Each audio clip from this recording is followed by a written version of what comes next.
Praise the lord. ఆత్మీయ జీవితాన్ని బలపరచుటకు ఒక చిన్న మాట. మనం బైబిల్లో చూసినట్లయితే కీర్తనల గ్రంథం 46వ అధ్యాయం 5వ వచనంలో ఒక చక్కని మాట ఈ విధంగా వ్రాయబడి ఉంది. దేవుడు ఆ పట్టణంలో ఉన్నాడు, దానికి చలనము లేదు. అరుణోదయమున దేవుడు దానికి సహాయం చేయుచున్నాడు. In Jesus name amen. దేవుడు ఆ పట్టణంలో ఉన్నాడు గనుక దానికి చలనం లేదు అంటున్నాడు. నిజానికి ఆ పట్టణంలో ఏమైంది, ఎందుకు చలించట్లేదు ఆ పట్టణం అని ఆలోచిస్తే 2వ వచనంలో ఈ విధంగా వ్రాయబడి ఉంది. కావున భూమి మార్పు నొందినను, నడి సముద్రములలో పర్వతములు మునిగినా, జలములు ఘోషించిన, నురగ కట్టిన, పొంగునకు పర్వతములు కదిలినా మనము భయపడము అంటున్నాడు. ఆ పట్టణంలో భూమి మార్పు పొందిందంట, నడి సముద్రము పర్వతములు మునిగిపోయాయంట, నడి సముద్రములలో పర్వతములు మునిగిపోయాయంట, జలములు ఘోషించాయంట, నొరగ కట్టిందంట. ఇలాంటి ప్రతికూల పరిస్థితులు ఆ పట్టణంలో వచ్చినప్పటికీ పట్టణం అయితే భయపడట్లేదంట, చలించట్లేదంట. ప్రియదేవుని బిడ్డ, ఈ పట్టణం దేనికి సాదృశ్యంగా ఉంది అంటే మానవులమైన మనకి సాదృశ్యంగా ఉంది.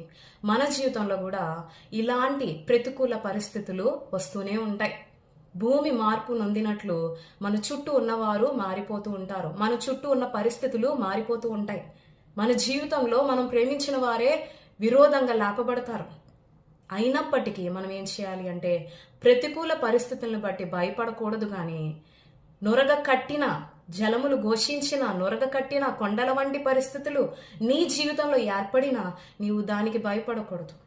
దుఃఖం వెంబడి దుఃఖమే నా జీవితం, ఏడ్పు వెంబడి ఏడ్పే నా జీవితం, సమస్య తర్వాత సమస్య నా జీవితం అని నీవు అనుకుంటున్నావేమో.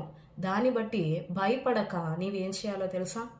1వ వచనంలో వ్రాయబడి ఉంది, దేవుడు మనకు ఆశ్రయమును దుర్గమునై ఉన్నాడు గనుక, దుర్గమునై ఉన్నాడు, ఆపత్కాలమున ఆయన నమ్ముకొనదగిన సహాయకుడు అని. నువ్వు ప్రభువుని నమ్మినట్లయితే, ఆయన సహాయాన్ని కోరుకున్నట్లయితే, దేవుని ఆశ్రయించినట్లయితే దేవుడు ఖచ్చితంగా నీకు సహాయం చేస్తాడు. అరుణోదయమున దేవుడు దానికి సహాయం చేయును అంటున్నాడు. అరుణోదయమున దేవుడు నీకు సహాయం చేస్తాడు. కాబట్టి నువ్వు భయపడొద్దు.